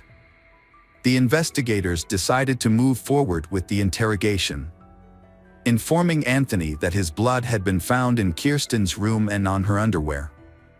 Anthony repeatedly denied ever entering the house, despite the evidence to the contrary. The investigators attempted to extract a confession, but he consistently maintained his innocence. The detectives changed their approach and exited the room, leaving Detective Miller to speak with Anthony privately. Miller entered with a photo of Kirsten, placing it in front of Anthony. However, Anthony promptly pushed the photo away, refusing to look at it for the remainder of the conversation. Miller asked various questions, attempting to prompt Anthony into a confession, but he continued to deny any involvement. Failing to obtain an admission of guilt, the police ended the interrogation and apprehended Anthony. A subsequent search of his residence, made possible by a search warrant, uncovered no evidence of Kirsten's remains or any other relevant evidence. During the trial, Anthony repeatedly denied any involvement in the crime. But DNA evidence told a different story. As the trial progressed, new details emerged that the police had initially overlooked. It was revealed that Anthony had a history of run-ins with the law, including a prior conviction for breaking into a girl's bedroom and assaulting her. He had also been imprisoned in the 1980s for a violent attack involving a weapon. Anthony's past convictions signaled his dangerousness, yet were overlooked in 1997. In 2017, a jury returned a guilty verdict for Kirsten's kidnapping and Kirsten's murder, and Anthony was sentenced to life in prison. Despite the guilty verdict, Anthony never disclosed the location of Kirsten's body. Kirsten's mother refused to give up hope, however. She consistently reached out to Anthony, calling and visiting him in prison, in an effort to find out where Kirsten's body was. She spent hours trying to extract the truth from him, but ultimately, she was unsuccessful. Tragically, in 2019, Anthony was killed by his cellmate, who was motivated by a desire for revenge for Anthony's horrific crime against a child. As a result, Kirsten's family's only hope of finding Kirsten's body now depends on hikers or tourists who might stumble upon it in remote national parks, where Anthony may have buried her. Hello friends, welcome to our channel. Today we're going to take a look at another horrible case with you. The case of Wang Nan. Wang Nan, born in 1987 in Nanjing, China, a major city and former capital, Wang Nan grew up in a relatively affluent family. Her parents provided her with the best possible education and encouraged her to develop her talents. After completing her secondary education, Wang Nan enrolled in a prestigious university, where she studied business and finance, and also learned several foreign languages. Upon graduation, she landed a job at a large travel agency, where she quickly proved herself to be a valuable, responsible, and motivated employee. Her career advanced rapidly, and she was soon sent to Thailand to head a new branch and oversee its development. Wang Nan worked as a top manager for several years before deciding to leave the agency to start her own business. She opened a Chinese restaurant in Bangkok, which she managed successfully, and it eventually grew into a small but popular chain. Wang Nan was a thriving young entrepreneur who had devoted her life to her career. With her constant business engagements, she barely had time for socializing or dating, and her loneliness became a normal part of her life. At almost 30 years old, Wang Nan was well established in Thailand, having lived there for a while and become proficient in the language. However, she strived for further improvement, taking additional courses to learn Thai at a training center. There, she met a young man named Yu Xiaodong, who initially stared at her before introducing himself in his native language.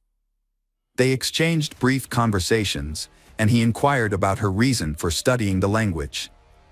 Wang Nan replied that it was for business purposes, and Yu Xiaodong proposed exchanging business cards to potentially meet up Sunday. Although Wang Nan was not interested in continuing the conversation, she still politely gave him her business card. Yu Xiaodong also gave Wang Nan his own business card, which said that he worked in the import-export industry in Bangkok. Not very impressed, Wang Nan put the business card in her wallet and forgot about it. Yu Xiaodong was the only one who showed genuine interest in Wang Nan, and he wasted no time in calling her the very next day. However, she was preoccupied with work and couldn't spare even a few minutes to talk, so she declined his invitation to meet for coffee.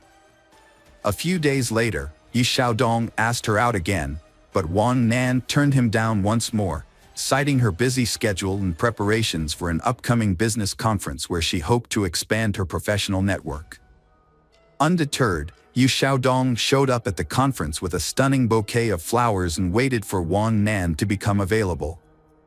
When she was free, he approached her and asked her out once more. This time, Wang Nan was charmed by his persistence, which was a new experience for her. No one had ever pursued her so relentlessly before, so she agreed to meet him for dinner. As it turned out, Yu Xiaodong's interest in Wang Nan was more than just a passing infatuation. He was completely smitten. He showered her with attention, surprise gifts, and romantic gestures, including sending flowers to her doorstep every morning with sweet notes attached. He also called her at least twice a day to wish her good morning and good night. Wang Nan had mixed emotions about the situation. While she was irritated by Yu Xiaodong's all-consuming infatuation, she was also flattered that someone was making such an effort to win her heart. As a result, she found herself unexpectedly entering into a romantic relationship.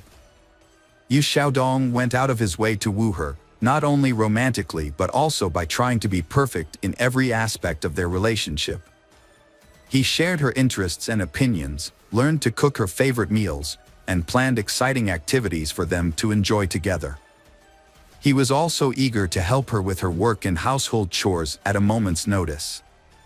Wang Nan was over the moon with happiness, feeling as though she was living in a fairy tale. Yu Xiaodong's behavior, however, was moving at a breakneck pace. Despite having only been together for a few months, he was already making plans for their wedding and discussing potential names for their future children. This made Wang Nan uncomfortable, but Yu Xiaodong would counter by pointing out that they were both in their 30s and that it was time for them to start thinking about building a family. That night, Yu Xiaodong wrote a heartfelt letter to Wang Nan, expressing his deep affection and commitment to being a good husband and father. The next morning, he arrived at her doorstep with a bouquet of flowers, reiterating his seriousness about marrying her. Wang Nan jokingly mentioned that the courthouse wouldn't open for another hour and a half, but Yu Xiaodong suggested they go there immediately. To her surprise, the courthouse was open, and the officer responsible for registering marriages was already at his desk, ready to formalize their union. Yu Xiaodong had secretly arranged for a hasty marriage ceremony to take place early in the morning. The whole event was unusual and lacking in formality. There were no guests, no exchange of rings, no wedding dress or veil, and no commemorative photographs. Wang Nan couldn't shake the feeling that the whole thing wasn't really happening, especially since she hadn't even introduced her new husband to her mother, with whom she was extremely close. Before she knew it, she was holding a marriage certificate in her hand, and her newlywed husband was standing beside her, beaming with satisfaction. Wang Nan's marriage was troubled from the start. She had second thoughts about marrying Yu Xiaodong almost immediately after the wedding. Initially, she had hoped he would be a reliable partner, a man she could depend on. Unfortunately, her expectations were not met, and her new husband's true nature soon revealed itself. Yu Xiaodong spent most of his time at home playing video games, using his wife's money without contributing to their household expenses. Whenever his wife asked him why he wasn't working, he claimed his business was slow due to seasonal fluctuations and that he was just taking a break. However, her suspicions grew as time passed, and she decided to investigate his business. Her findings shocked her. His supposedly successful import-export company existed only on paper and business cards. Wang Nan was horrified, realizing too late that she should have had a prenuptial agreement. Now, her husband could freely spend her earnings, and if they divorced, he would claim her assets. During a tense conversation, Yu Xiaodong broke down in tears, promising to turn his life around and find a good job. However, it soon became apparent that he had no intention of looking for work and was content to rely on his wife's support. Yu Xiaodong, a grown man, consistently acted like a child. He spent most of his time playing computer games and expected his wife, Wang Nan, to pay for his personal expenses whenever he helped out around the house or assisted her at the restaurant. Wang Nan eventually had enough and told him she would no longer give him money unless he got a job. The next day, Yu Xiaodong disappeared, taking their marriage certificate and Wang Nan's identity card with him. Wang Nan only discovered the missing documents that evening when her accountant called to inquire about a large transfer of funds from her account. She was shocked, as she had not authorized the transfer. However, she immediately suspected her husband's involvement. It turned out that Yu Xiaodong had transferred more than $500,000 into his own account, using the stolen documents to deceive the bank into thinking it was their joint decision to transfer their shared money. Wang Nan quickly reported the theft to the police, who tracked down Yu Xiaodong a few hours later as he attempted to withdraw some of the stolen money. Confronted by the police and his wife, Xiaodong broke down and begged for forgiveness on his knees. He confessed to losing a large sum of money through gambling, which had led to threats of death and demands to repay the debt. This was not his first brush with the law, as he had previously served an 8-year prison sentence for robbery in his home country of China. Wang Nan was consumed by shame as she learned the truth about her husband's past. Despite this, she believed that his addiction to gambling was a disease that could be overcome, and she wanted to help him recover and return to a normal life. To support him, Wang Nan agreed to pay off half of his debt and offered him a job as heater of one of her restaurants. Initially, Yu Xiaodong appeared to be grateful for the opportunity and took his new role seriously. He even developed a promising strategy for the restaurant's growth. However, his enthusiasm was short-lived. Before long, he began to spend more time playing computer games and indulging in other leisure activities. Meanwhile, Wang Nan discovered she was pregnant and shared the news with her husband. Yu Xiaodong initially expressed reservations about the pregnancy, and in a moment of hesitation, asked his wife to consider an abortion, which she flatly refused. The disagreement escalated to the point where he threatened divorce and division of their property, but eventually, his demeanor softened, and he apologized for his rash words. Yu Xiaodong later admitted that his outburst was driven by emotional anxiety, but ultimately, he was happy about the impending arrival of their child. However, things took a dramatic turn 2 months later. During a fateful trip, Yu Xiaodong suggested that his wife purchase life insurance, citing the pregnancy as a reason to safeguard her well-being and that of their unborn child in the event of any unforeseen circumstances. This seemingly caring gesture came after a period of harmony in their marriage, where he had been attentive, supportive, and diligent in his role as a husband and expectant father. Wang Nan quickly agreed to her husband's suggestion and even wondered why she hadn't thought of it herself. They purchased insurance the very next day. A couple of weeks later, Yu Xiaodong proposed a vacation to help them relax and unwind. Wang Nan was initially hesitant, but her husband was insistent. He pointed out that they had never had a honeymoon and that traveling with a baby would be difficult in the coming years. He also felt that they needed a break to clear their minds of the stress and negativity they had been experiencing. Wang Nan was eventually won over by her husband's arguments and agreed to the trip.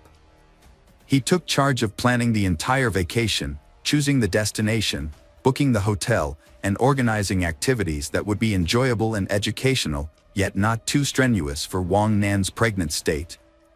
Wang Nan was happy to leave the planning to her husband and was pleased to see how much effort he was putting into making their vacation special. On June 7th, they visited the park for the first time and spent most of the day exploring its many beautiful sights and lookouts. However, as the summer evening wore on, the park became increasingly crowded, with tourists everywhere.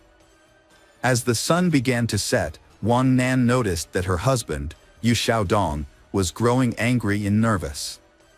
When she asked him what was wrong, he explained that the crowds were ruining their chance to enjoy a romantic sunset in peace.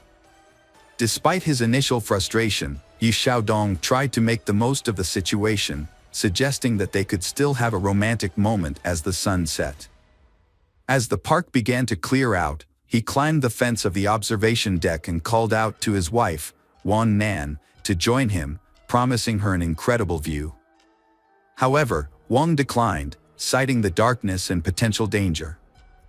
Yu Xiaodong became angry but eventually returned to his wife, suggesting that they should come back to the park another time to watch the sunrise together. The Wan Nan and Yu Xiaodong returned to their hotel late on Saturday night, so they decided to sleep in and head back to the reserve early on Sunday morning. As planned, they woke up at 3 a.m. on June 9th and left for the national park while it was still dark outside. Their goal was to catch the first rays of the rising sun. When they arrived, they found the park nearly empty, with hardly any other visitors. They watched the sunrise together on an observation deck. Then, Yu Xiaodong encouraged his wife, Wan Nan, to join him at the cliff's edge to see some ancient rock paintings. Initially hesitant, Wan Nan trusted her husband's assurance that he would help her climb down and back up safely. As they took in the breathtaking view, Yu Xiaodong suddenly asked Wan Nan if she regretted anything in life. She replied that she did not. However, in a shocking turn of events, Yu Xiaodong's demeanor changed. He touched his wife's hair, kissed her cheek, whispered "die" in her ear, and then pushed her off the cliff. To avoid detection, he checked their surroundings to make sure no one had witnessed the incident. Looking down, he couldn't see where Wan Nan had fallen, and the silence indicated that there were no witnesses below. Yu Xiaodong calmly walked towards the park exit, planning to report the incident after his wife was surely dead. However, hikers who had wandered off the trail spotted Wan Nan's body on the rocks and immediately called for rescue, reporting the incident. As Yu Xiaodong was leaving the reserve, several emergency vehicles sped past him, sirens blaring. Realizing what was happening, he quickly returned to the scene, pretending to be distressed. There, he put on a convincing performance, crying and begging for help. Convinced that his wife was dead and no one would discover the truth, he remained unaware that Wan Nan's fall had been broken by tree branches, which reduced her speed before she landed on bushes and then rolled onto the rocks. This series of events cushioned the impact, saving her life and that of their child, although she suffered severe injuries. Yu Xiaodong was overcome with grief, crying and lamenting the loss of his wife and child. However, his wife suddenly regained consciousness and attempted to speak, but was unable to. The people around her noticed the genuine horror on Yu Xiaodong's face, but he quickly composed himself and leaned in close to his wife. In a hushed tone, he warned her in Chinese to remain silent if she wanted to survive. Wan Nan's injuries were severe, including head trauma, multiple fractures, lacerations, soft tissue contusions, ruptured internal organs, and massive blood loss. Her spine was also severely damaged, leaving doctors concerned that even if she survived, she would likely be paralyzed and never walk again.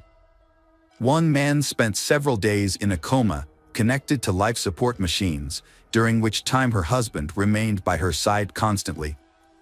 However, despite his devoted appearance, Yu Xiaodong's intentions were sinister. Every time he was alone with his wife, he thought about how to complete the job without arousing suspicion.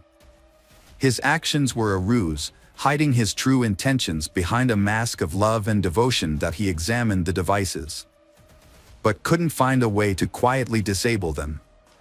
Wan Nan slowly regained consciousness. When she did, her husband was beside himself with fear. He stayed with her constantly, terrified that she would reveal the truth to the police at any moment. When they were alone, he threatened her again, saying he had nothing to lose. During the initial police interrogation, the Wan Nan supported her husband's claim that her fall was caused by dizziness. However, when her husband briefly left the room, Wan Nan asked the nurse to call the police again and prevent her husband from re-entering. It was then that she recounted the disturbing story of her fall, alleging that her husband had attempted to kill her. Yu Xiaodong suddenly burst into the room, shouting that his wife was delusional due to her head injury and that he would never harm her or their baby. His explanation was not believable, and he was arrested on the same day. At the hospital, he was charged with multiple crimes, including attempted murder and intimidation, after her husband was taken into custody and sent to jail to await trial. Wang Nan finally felt a sense of relief. Although she still had a long and difficult recovery ahead of her, she now felt safe. Wang Nan initially held on to hope that her pregnancy could be saved, despite the severe fall. However, her medical team advised her to terminate the pregnancy due to the large amounts of painkillers and antibiotics she was receiving, as well as the multiple surgeries she underwent under general anesthesia. The doctors prioritized Wang Nan's life, warning her that the fetus was unlikely to survive the strong medications. This news came as a devastating shock to Wang Nan, but she ultimately followed the doctor's advice. During the trial, Yu Xiaodong vehemently denied any wrongdoing, sticking to his claim that the incident was an accident.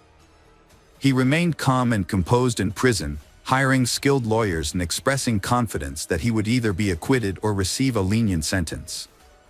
In contrast, the investigators and prosecutor were convinced that Yu Xiaodong had deliberately committed the crime. Motivated by the prospect of collecting a substantial insurance payout and inheriting his wife's fortune, which was valued at nearly $2.5 million at the time. During an interrogation, Yu Xiaodong made a shocking revelation about his motive for the heinous crime. He disclosed that he was angry with his wife for not paying off his entire debt, which had accumulated due to his gambling habit. In his mind, if his wife truly loved him, she would have cleared all his debts since she had the financial means to do so. This perceived betrayal led Yu Xiaodong to believe that his wife did not love him, and therefore, he felt justified in punishing her. After making this astonishing confession, the defendant became silent, seemingly aware that he had revealed too much. He attempted to retract his statement, claiming that he had been misunderstood. Nevertheless, his unexpected admission, combined with Wang Nan's testimony, was sufficient to secure a lengthy prison sentence.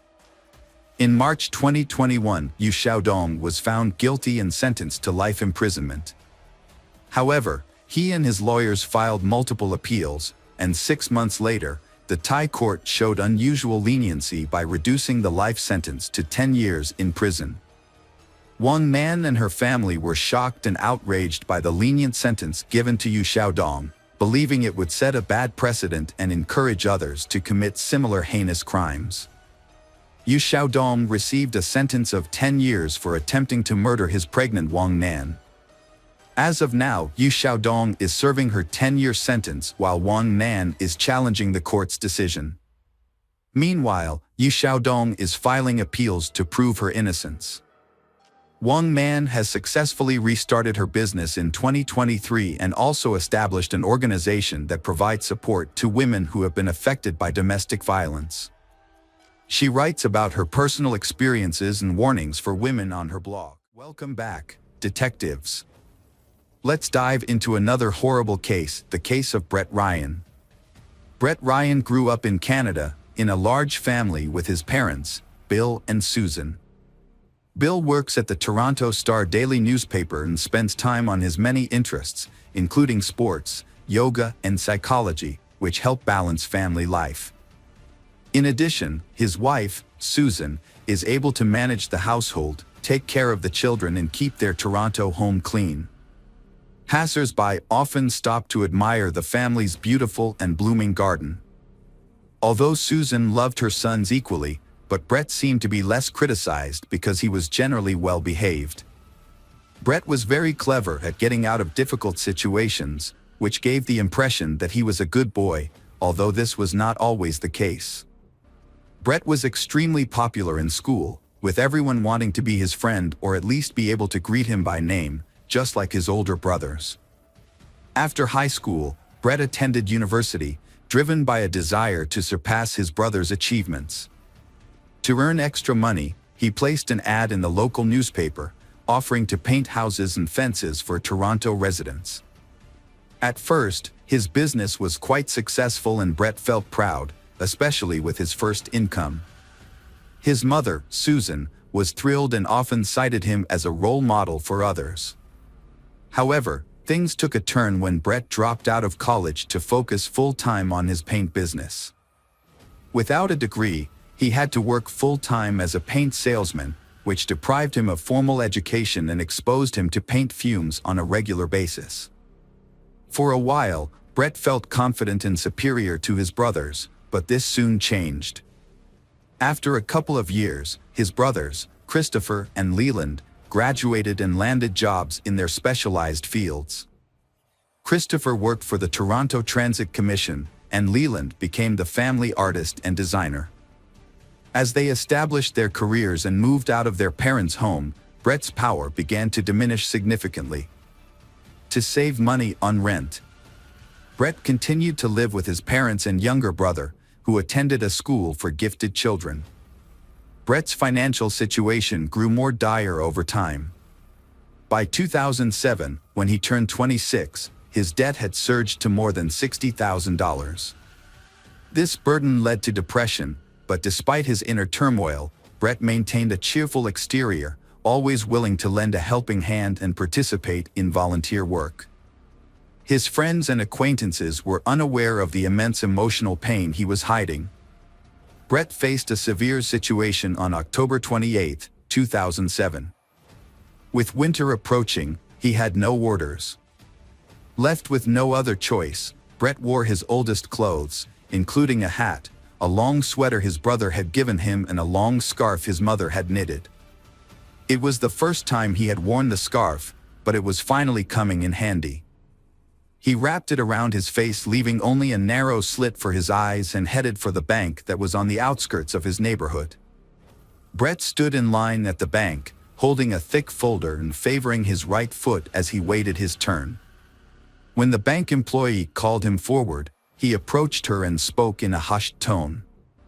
He calmly informed her that he had a gun and urged her to remove all the cash from the register and hand it over to him. He warned her that if she didn't comply, he would start shooting, and she would be the first person he would harm. She, with trembling hands, handed him all the cash from the register. Brett quietly exited the building, careful not to draw the attention of the guardians. Once outside, Brett took off running. He counted the money he had stolen from the bank, but it wasn't much, just over $1,000. To pay off his debt, he calculated that he would need to rob about 60 more banks, a crazy idea, but to him it seemed like the only option. For the first few days, Brett was fearful that the police would somehow catch up with him, so he avoided going home. He told his mother he had a job in a neighboring town and spent his nights sleeping in his car. Periodically, Brett would sneak back to his house to check if there were any police cars staking out the area. Finding none, he felt reassured that he was in the clear. The first robbery was followed by a second, then a third, and a fourth. Each time, Brett changed his clothes, opting for second-hand or discarded items he found in the trash. He would burn the used clothes after each crime.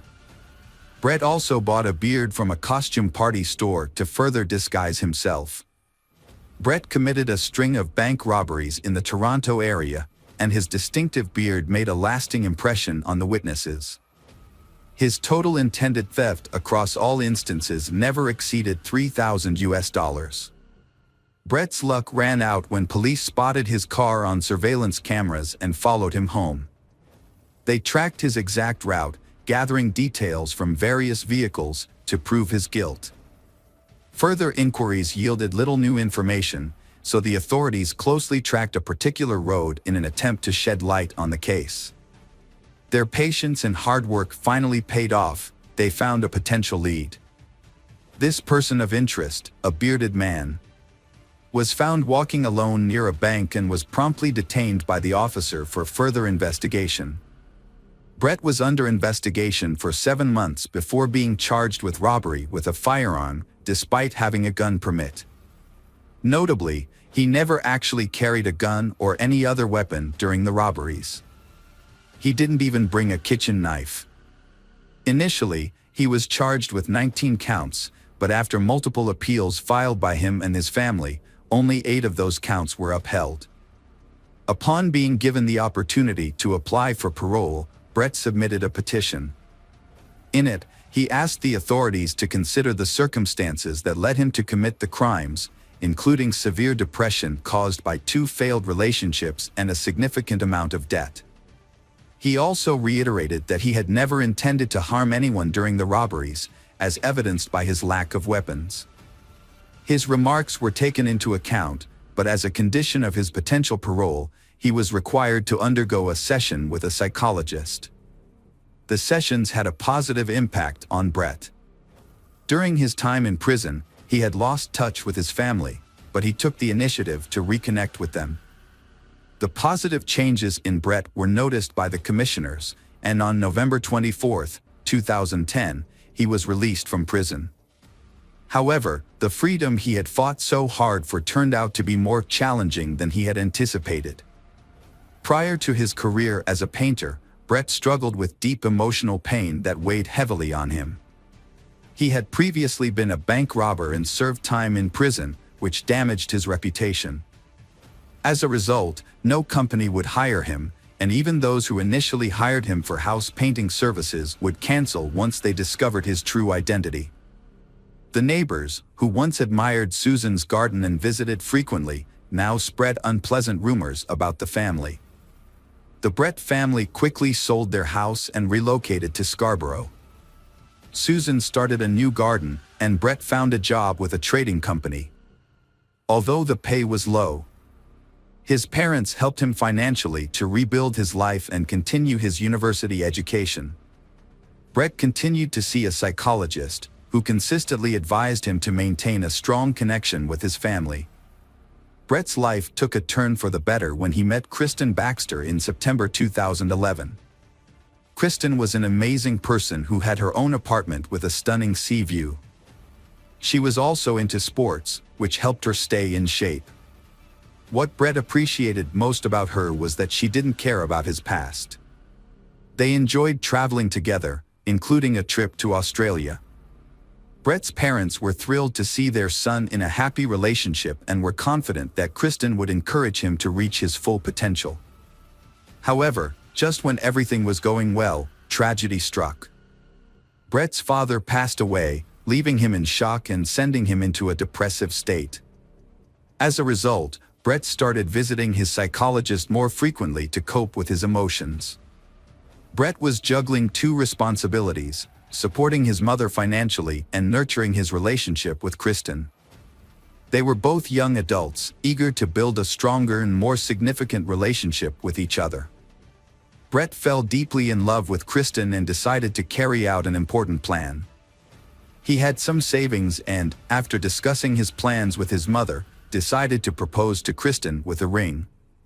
His mother supported his decision and gave him money to buy a ring. Although Kristen didn't need an expensive gift, Brett chose a gold ring with a large diamond to make the proposal special. Kristen happily accepted his proposal. As they began planning their wedding, Brett agreed with Kristen's decisions, but he was worried about the high costs and how they would affect his job. Brett found a job opening at a large technology company on the internet and applied for it. He updated his resume and submitted it, and was even invited for an interview, which he successfully passed. As a result, he was offered the job and was thrilled. He eagerly shared the news with his fiancée and mother, and asked them for money to buy an expensive suit for work. His mother agreed to help him, and he purchased the suit. However, just as Brett was about to start his new job, the company called him to inform him that they had to withdraw their offer. The security department had discovered his past criminal record, and the company could no longer hire him.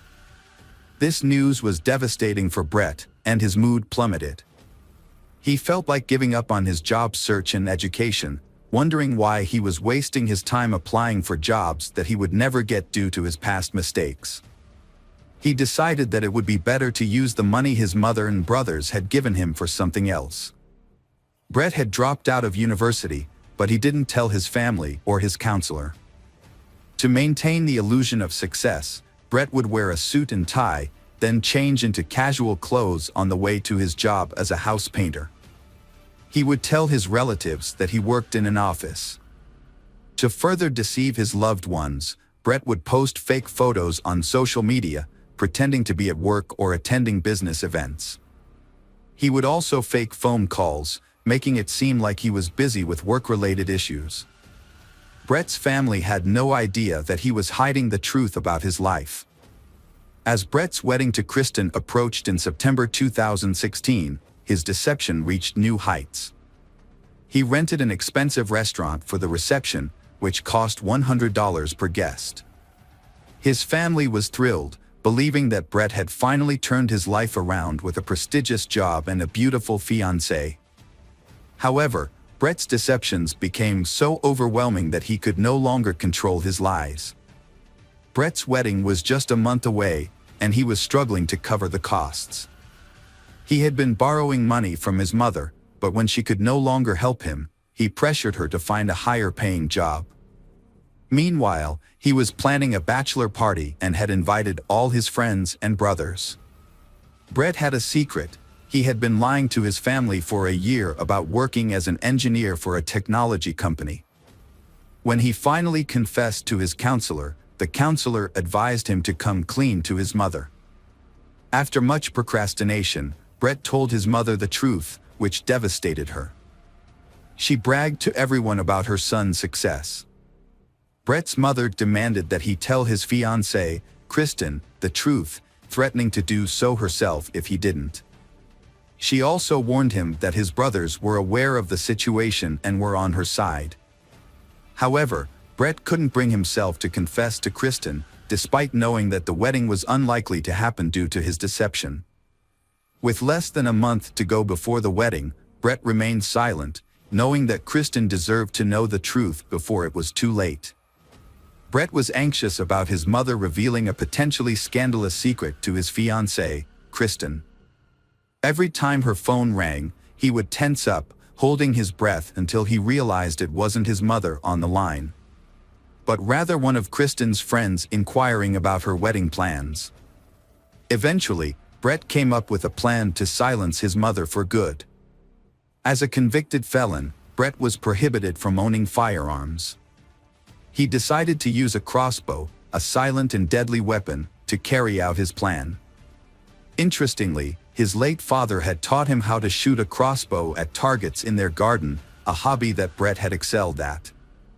Brett purchased the crossbow and arrows at a local sporting goods store and hid them in his garage, disguising them among construction debris.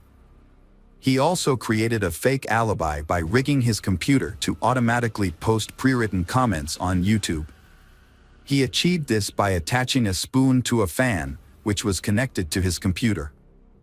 The fan was set to a timer, making it seem like Brett was actively using his computer at the time of the crime. Brett made everyone believe that he spent the whole day at home, watching videos and commenting on them. However, on the morning of August 25th, he had other plans.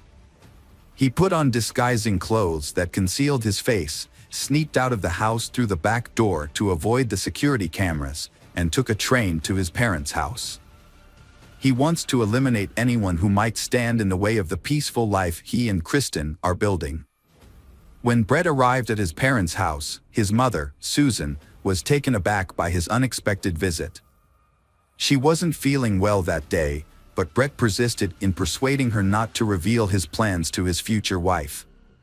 Despite her poor health, Susan firmly refused to comply with Brett's demands. As he continued to pressure her, Brett's anger escalated, and Susan sensed that something was terribly wrong. She noticed the crazed look in her son's eyes and warned him that she had already called for help and that Christopher was on his way.